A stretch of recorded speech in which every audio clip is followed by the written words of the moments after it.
여러분, 주님의 제자들을 핍박하던 바울을 부활하신 주님이 다메섹에서 부르셨을 때 바울의 삶에 큰 변화가 일어났습니다. 소문으로만 전해 듣던 예수 그리스도를 알게 됐고, 율법에 신실한 유대인들에게 칭찬받는 사람들 중 한 사람인 아나니아로 인해 그리스도와 복음에 대한 이해가 더욱 깊어졌습니다.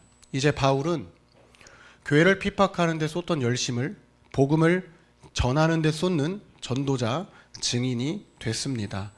이제 우리는 바울을 찾아가 안수하고 바울이 해야 할 일이 무엇인지를 가르쳐 주었던 그 말씀에 순종했던 아나니아의 순종의 발걸음이 바울에게 복음을 전했고, 바울과 바나바를 통해 복음이 널리 확산되게 되는 과정을 살펴보려고 합니다. 여러분, 바울과 바나바를 통해 전해진 복음은 예루살렘 교회와 안디옥 교회가 서로 허물없이 교제할 수 있게 했습니다. 그리고 곳곳에 교회를 세우는 데 큰 힘이 됐습니다. 이렇게 되기까지 바울을 비롯한 여러 사람들의 수고가 있었습니다. 바울은 다메섹에서 예수님을 만나 회심한 이후에 곧장 회당으로 달려갔습니다. 회당으로 달려가 예수님이 하나님의 아들이신 것을 전했습니다. 너무 기쁜 소식을 전했죠. 그런데 사람들이 알고 있었던 바울의 모습과 변화된 바울의 모습이 적응되지 않는 거예요. 사람들은 바울이 어떤 사람인지 알기 때문에 바울이 갑작스럽게 변한 것을 용납할 수가 없었습니다. 그래서 사도 바울을 핍박하고 생명을 위협했습니다. 바울이 다메섹에서 예루살렘으로 피신할 수밖에 없었습니다. 그러나 곳곳에서 바울을 환영하는 사람은 없었습니다. 이때 바나바가 나서서 사도들에게 바울을 소개하고 바울이 회심한 과정과 그리고 바울과 함께 앞으로 세워갈 비전이 무엇인지를 사도들에게 공유했습니다. 그렇기 때문에 사도들이 사도 바울을 예루살렘 교회의 회원으로 받아들일 수가 있었습니다. 여러분, 바울이 사도들에게 인정받고 나서 자신의 고향 다소로 돌아갔습니다. 이날 이후로부터 한동안 그가 다소에 머물러 있을 때 스데반의 순교 이후에 흩어졌던 증인들이 안디옥에 이르러 헬라인에게 복음을 전했습니다. 정말 많은 헬라인들이 복음을 영접했고, 예루살렘 교회에게도 이 소식이 들릴 만큼 안디옥 교회라고 하는 곳이 세워졌습니다. 예루살렘 교회가 안디옥 교회가 세워졌다는 소식을 듣게 됐을 때 안디옥 교회에 바나바를 파송했고, 바나바는 곧장 다소로 달려가서 바울을 데려왔습니다. 그리고 이날 이후로부터 바울과 바나바가 서로 믿음의 동역자가 되어서 안디옥에서 한 1년 동안 제자들을 교육했습니다. 그러고 나서 사람들이 이제 안디옥 교회를 뭐라고 부르기 시작하냐면 그리스도인이다 라는 말을 부르게 됩니다. 여러분, 유대인과 이방인이 섞여 있는 안디옥 교회, 그리고 유대인 중심으로 세워져 있던 예루살렘 교회, 이 두 교회는 서로 정서적으로 교제가 가능한 상황이었습니다. 예루살렘 교회가 어려운 상황에 처했을 때 안디옥 교회가 결코 모른 척하지 않았습니다. 흉년이 올 것을 대비하라는 선지자의 예언에 귀를 기울여서 유대에 있는 형제들을 위해 연보라고 하는 것, 어떻게 보면 성금의 성격을 띠고 있는 물질을 모아서 이 연보를 바울과 바나바가 직접 예루살렘 교회에 전달했습니다. 이렇게 예루살렘과 안디옥, 서로 지역과 위치가 다르지만 교회가 서로 협력하고 연대하면서 우리가 그리스도 안에서 한 공동체이구나라는 것을 확인했습니다. 바울과 바나바가 다시 안디옥으로 돌아오고 나서 성령의 인도하심을 따라 첫 번째로 선교 여행을 떠나게 됩니다. 바울과 바나바의 선교 여정을 살펴보면 정말 많은 소아시아 지역에 복음을 전했습니다. 비시디아, 안디옥, 이고니온, 루스드라, 더베 등 소아시아 여러 도시에 복음을 전했습니다. 정말 많은 이방인들이 예수님이 그리스도이신 것을 듣고 그리스도를 나의 주님으로 고백하게 됐습니다. 여러분, 그런데 교회에 여러분이 오라고 친구들에게 말해볼 때도 경험하겠지만 정말 많은 사람들이 내가 전했던 그 열심에 비해서 쉽게 거절하죠.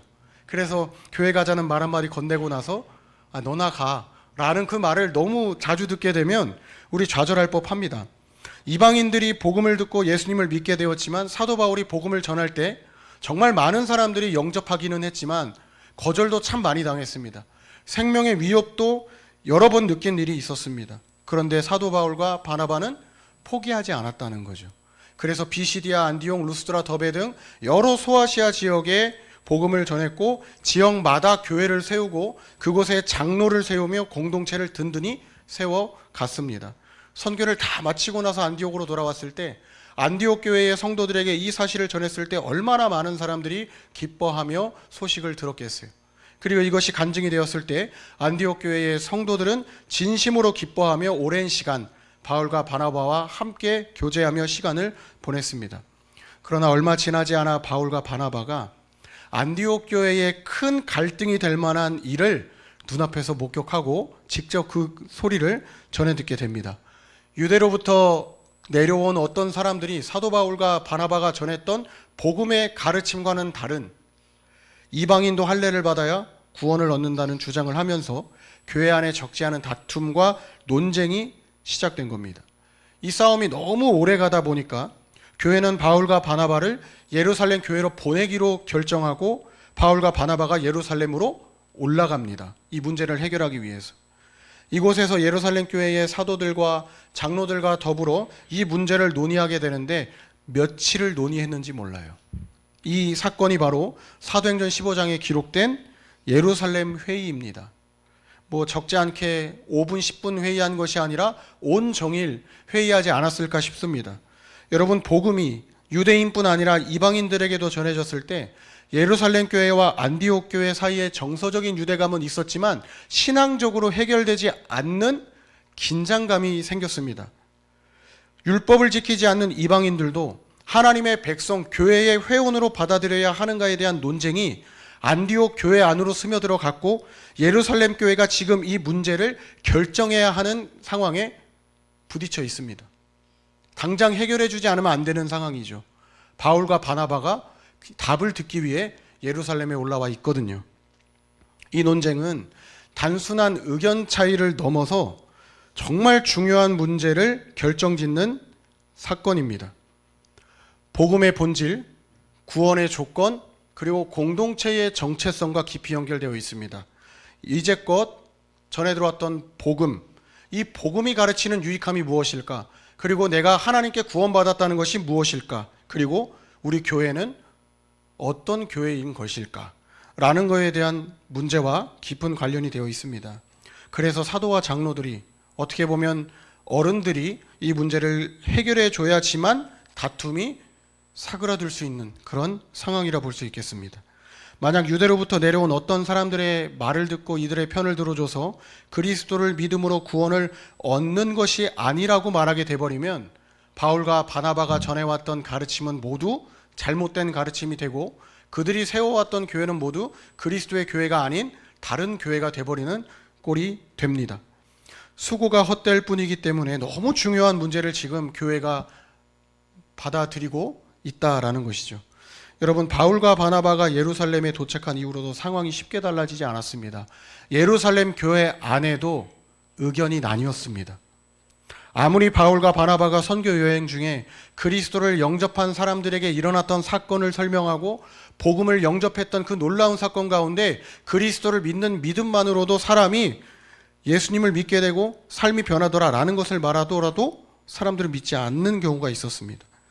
도무지 서로 양보되지 않는 이 주장을 보면 이 두 무리의 주장은 결국에 사도 베드로와 야고보의 지지를 바탕으로 매듭을 짓게 되는 것을 보면 하나님이 이 문제를 해결하시는구나라는 것을 알 수 있습니다. 여러분, 예루살렘 교회와 안디옥 교회 모두 그리스도를 믿지 않는 것이 아닙니다. 모두 예수님을 믿습니다. 예수님이 누구신지 들었습니다. 한 공동체 아래 하나님을 예배했습니다. 그런데 왜 교회에 갈등이 생길까요? 여러분들끼리도 아마 대화를 해보면 갈등이 생기는 경우가 있을 거예요. 왜 갈등이 생기냐는 거죠. 신앙을 해석하고 이해하는 관점이 다르기 때문에 갈등이 일어날 수밖에 없죠.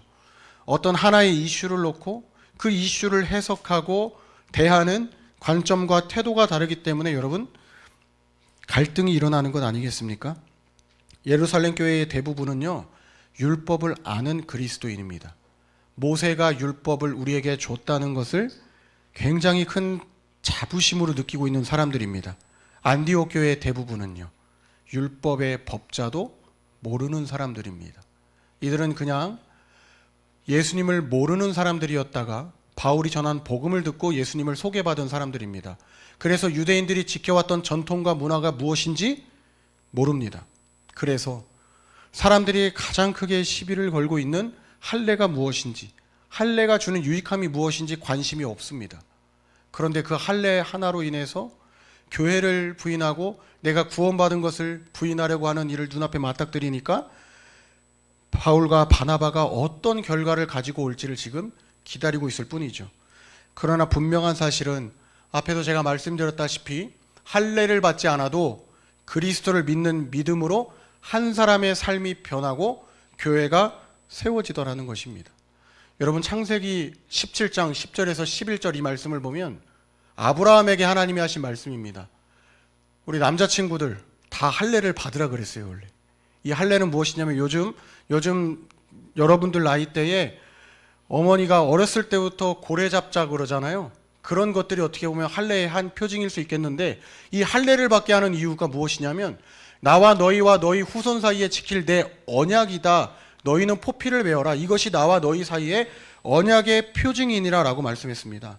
하나님과의 특별한 관계를 강조하기 위해서 하나님은 아브라함에게 그리고 아브라함의 후손들에게 할례를 받아 몸의 상처를 남기라고 하신 겁니다. 따라서 할례는 전통적으로 이방인과 하나님의 백성들을 구분하는 표징일 뿐이지 할례 자체가 하나님의 백성들을 구원하는 조건은 아니라는 거죠. 만약 각 가정마다 할례를 받았기 때문에 구원을 받는 것이라면 여러분 이걸 어떻게 반박하시겠어요? 신명기 10장 16절과 30장 6절에 마음의 할례라는 표현을 사용하셨거든요. 할례는 육신에만 몸에 상처만 내서 받는 것이 아니라 우리 마음에도 할례를 받으라 그랬어요. 그러니까 남자친구들이 남자만 할례를 받아서 내가 가정을 대표하고 내가 이 집의 대장이야 라고 말할 논증거리가 하나도 안 된다는 거예요. 죄송한 말이지만 마음의 할례는 여자친구들도 다 받거든요. 우리 주님이 할례라고 하는 것을 얘기하시면서 남자를 콕 집어 얘기하신 것은 미안한 말이지만 남자가 그 가정을 대표하기 때문인 것은 맞으나 하나님과의 관계 안에서 내면 우리 마음 안에 하나님의 말씀을 받아들여서 부딪히는 회개가 있는지, 하나님의 말씀에 순종할 태도가 되어 있는지를 강조하시기 위해서 하나님은 할례라는 것을 표징으로 두셨다는 것에 우리가 더 주목해 봐야 되지 않을까 싶어요. 여러분, 베드로의 증언도 내면의 회개와 하나님께 순종하는 것이 더 중요하다는 것을 말했습니다. 사도 베드로가 직접 한 말이에요. 이 말, 하나님은 사람의 외모를 보지 아니하시고 각 나라 중 하나님을 경외하며 의를 행하는 사람을 받으신다라고 얘기했습니다. 이 말을 언제 했냐면 하나님께서 베드로를 보내셔서 고넬료라고 하는 로마 군대의 백부장에게 세례를 베풀라고 하십니다. 그런데 이 말씀을 하시면서 베드로가 한 가지 환상을 보게 되는데 하늘에서 큰 보자기 같은 것이 내려오는 거예요. 그 보자기 안에 무언가 음식 같은 것이 담겼는데 율법이 먹지 말라고 말한 부정한 짐승들만 죄다 담겨져 있는 거예요. 베드로가 몇 차례 이거 못 먹는다고 거절했습니다. 그때 하늘에서 들려온 음성이 뭐라 말씀하시냐면 내가 깨끗하게 한 것을 왜 네가 속되게 하냐라는 말씀을 하세요. 먹으라는 거죠. 더 이상 율법의 내용이 중요한 것이 아니라 율법 자체가 갖고 있는 특성 안에 하나님과의 관계가 더 중요하다는 것을 하나님이 선포하시는 것입니다. 환상이 끝나고 나서 기가 막히게 고넬료가 보낸 사람들이 베드로의 집에 도착을 해요. 이때 성령께서 베드로에게 내가 보낸 사람들이니 의심하지 말고 함께 가라 말씀하세요. 그러고 나서 베드로는 하나님의 말씀에 순종하여 고넬료의 집을 방문했고 고넬료가 세례를 받게 됩니다. 이날 이후로 베드로가 이방인들에게 한 말이에요. 사람의 외모, 이 외모가 결국 뭘 말하겠어요? 너희가 할례를 받은 것이 중요한 것이 아니라 각 나라 중 하나님을 경외하며 의를 행하는 믿음이 있고 이 믿음에 반응하여 삶의 실천이 있는 사람을 하나님이 받으신다라는 말씀을 한 겁니다. 이 말을 하고 나서 얼마나 많은 사람들이 회개하고 주님의 말씀을 믿고 따랐는지 모릅니다. 여러분, 이렇게 보면 베드로가 전한 복음, 그리고 바울이 전했던, 바나바가 전했던 복음의 내용이 다른가요? 같습니다. 그렇기 때문에 베드로가 일부 바리새파 사람들이 들고 일어나서 바울과 바나바가 전한 복음에 대해서 비판을 하더라도 기꺼이 고넬료와 그 가족들에게 내가 했던, 하나님이 나를 통해 하셨던 그 일을 간증하면서 바울과 바나바를 도왔던 겁니다. 베드로의 증언에 따르면요, 예루살렘 교회나 안디옥 교회는 모두 같은 성령을 받은 한 공동체입니다. 우리나 그들이나 동일한 은혜로 구원받는 줄을 믿는다고 했습니다. 사도행전 15장 20절 말씀에 따르면 야고보가 이방인들이 주님을 찾게 된 것이 옛부터 예언된 내용인 것을 강조하면서 할례가 주는 유익함보다 할례를 통해 우리가 얻을 수 있었던 거룩과 구별이라고 하는 것에 무게를 두고 이방인들에게 4가지를 제안합니다. 그 내용을 보면 우상의 더러운 것과 음행, 그리고 목매어 죽인 것, 피를 멀리하고 먹지도 말라. 이 내용들을 제안하자는 것으로 사건이 결론이 지어져요. 하나같이 거룩한 삶과 연관된 것들이거든요. 여러분, 우상의 더러운 것은 우상에게 바쳐진 음식을 먹지 말라는 겁니다. 이방인들의 문화 가운데 신전에서 드려졌던 그 음식을 이제는 너희들 스스로 생각해서 먹지 말아라. 그것이 거룩이고 하나님께 구별된 것이다 라는 겁니다. 우상을 멀리하고 하나님을 가까이 하라는 말이죠. 음행은 도덕적이지 못한 경우에 성관계는 멀리하라는 겁니다. 성경으로 말씀하면 하나님이 약속하여 짝지어 주신 남자와 여자의 결혼관계 안에서 남자와 여자가 성관계를 하는 것이지, 서로 임의로 나누어 하는 그런 행태들은 멀리하라는 것입니다. 왜 이 얘기를 했냐면, 당시 헬라인들은 신전에서 제사를 드리며 신전을 지키던 여사제들과의 아무렇지 않은 성적인 행태를 일삼았기 때문에 이것을 거룩으로 구별로 절제하라 말한 것입니다.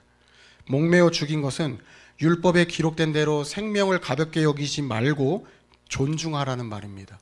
마지막으로 피는 생명이 있다는 것을 하나님께 인정하고 생명을 함부로 대하지 말라는 말로 고기를 먹을 때 날것으로 피째 먹지 말라고 한 거예요. 그러니까 이 말씀 다 들어보면 질문이 저는 참 많이 생겨요. 우리 지금 이거 다 지키고 있나요? 우리 사회가 이걸 다 받아들이고 있습니까? 우상, 무엇이 우상인지 모르고 우리는 다 숭배하면서 살고 있습니다. 음행은 어때요? 성적으로 음란한 것, 교회 바깥의 사람들만의 문제가 아니라 이제는 교회 안에 있는 사람들의 문제가 되기도 했습니다. 목매어 죽인 것은요, 뭐가 목매어 죽인 건지 아닌지 구별하면서 우리가 우리 식탁에 올라온 거 다 먹나요? 피를 멀리하고 먹지도 말라 그랬는데, 여러분 아직 그런 음식 먹어보지 않았겠지만 요즘도 시장 가면 선짓국 이런 거 다 팔거든요. 선짓국이 제가 잘 알고 있는 건지 모르겠지만 그 돼지였나요? 돼지의 간을 피째 고이게 해가지고 그걸 먹는 거예요. 제가 적나라하게 얘기해서 미안해요. 어쨌든 위생상으로 좋지 않은 그런 상태의 음식을 지금 다 먹거든요. 먹어도 우리 뭐라 안 해요. 다 먹고 살자고 하는 거기 때문에 먹습니다. 그런데 이때나 지금이나 거룩한 삶을 살기를 바라는 마음과 태도는 같다는 거죠. 그래서 복음은요, 복음으로 변화된 각 사람을 하나로 묶어서 공동체를 이루는 능력이 있습니다. 옛날에 어쨌든 지금이 어쨌든 중요하지 않아요. 앞으로가 중요합니다. 여러분, 하나된 공동체의 가장 큰 변화가 무엇일까요? 오늘 예루살렘 회의를 통해 결정짓게 되는 가장 큰 특징, 변화가 무엇일까요? 하나님처럼 우리도 서로를 차별하여 대하지 않습니다. 마치 하나님께서 복음의 본질과 구원의 조건, 그리고 공동체의 정체성이 어떤 특정 관습이나 예수 그리스도를 믿는 믿음에 있다는 것을 가르치신 것처럼, 우리의 어떤 형식에 있는 것이 아니라 그리스도를 믿는 믿음만 있다면 누구나 교회의 구성원이 될 수 있다는 겁니다. 두 번째로, 서로에게 멍해를 더하지 않아요. 이 말은 나도 못하면서 남한테 하라고 채찍질하지 않는다는 겁니다. 사랑과 긍휼로 서로를 격려하는 거죠. 그래서 베드로가 유대인 중에 유대인이거든요. 존경받고 덕망 있는 사람이에요. 예수님을 가장 잘 따랐던 제자예요. 근데 이 베드로가 말한단 말이에요. 먼저 손 뻗고 나서서 바울과 바나바를 지지하고 우리 조상도 못하는 거를 왜 이방인들한테 하라고 하냐고 혼냅니다. 왜 그러겠어요? 나도 못하는 거 남에게 하라고 하는 것은 아니다라는 것이죠. 서로에게 멍해를 더하지 않습니다. 여러분, 말씀의 결론인데요. 여러분들에게 제가 여러분 평생에 부탁드리고 싶은 내용을 오늘 이 결론에 담았습니다. 여러분, 앞으로 도남제일교회의 미래가 여러분의 결심과 반응에 달려 있습니다. 믿으십니까? 여러분의 결심과 반응에 도남제일교회의 20년, 30년이 달려 있어요. 오늘 제가 말씀을 전하고 나누며 여러분에게 꼭 권면드리고 싶은 것 딱 두 가지입니다. 첫 번째로, 복음에 사로잡혀서 본질과 방식을 구분하는 지혜가 있길 바라요. 왜 하는지 명확하게 아시고, 방식에 매여서 옛날엔 이렇게 했는데 지금은 왜 이렇게 해? 이런 걸로 다투지 않으셨으면 좋겠습니다.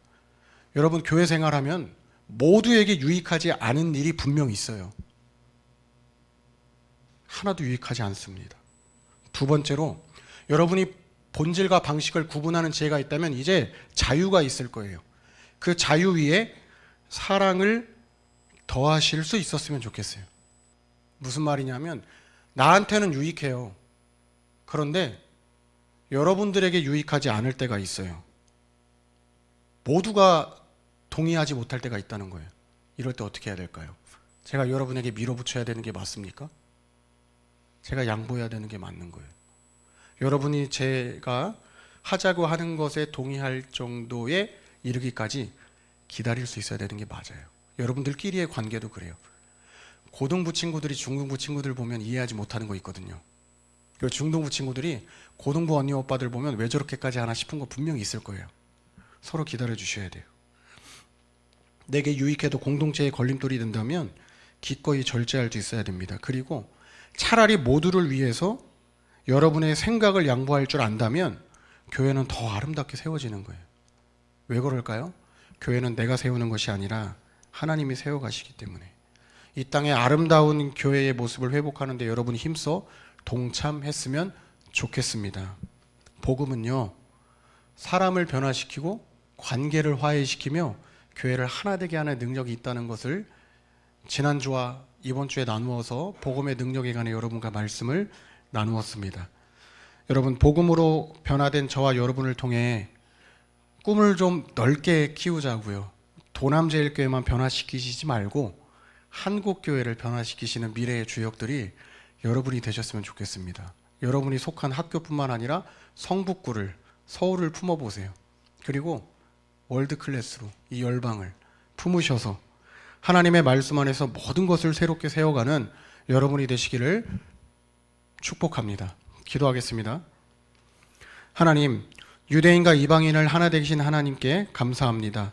우리를 구원해 주신 사랑에 감사합니다. 우리 교회도 복음의 본질을 굳게 붙들고 방식에서 너그러워지는 지혜를 주시기를 기도합니다. 예수님이 하나님이시고 하나님의 아들이신 것을 믿는 믿음으로 세상에서 복음을 전하는 증인으로 살기를 기도합니다. 복음 안에서 누린 자유 위에 사랑을 더해 공동체를 아름답게 세워가는 사람이 되게 하시고 하나님과의 관계와 더불어 이웃과의 관계가 원만한 삶을 살기를 원합니다. 하나님의 말씀을 가까이 하며 거룩한 삶을 살게 하시고 서로 차별하지 않고 멍해를 짊어지우지 않는 공동체가 되기를 바라며 예수님의 이름으로 기도드립니다. 아멘.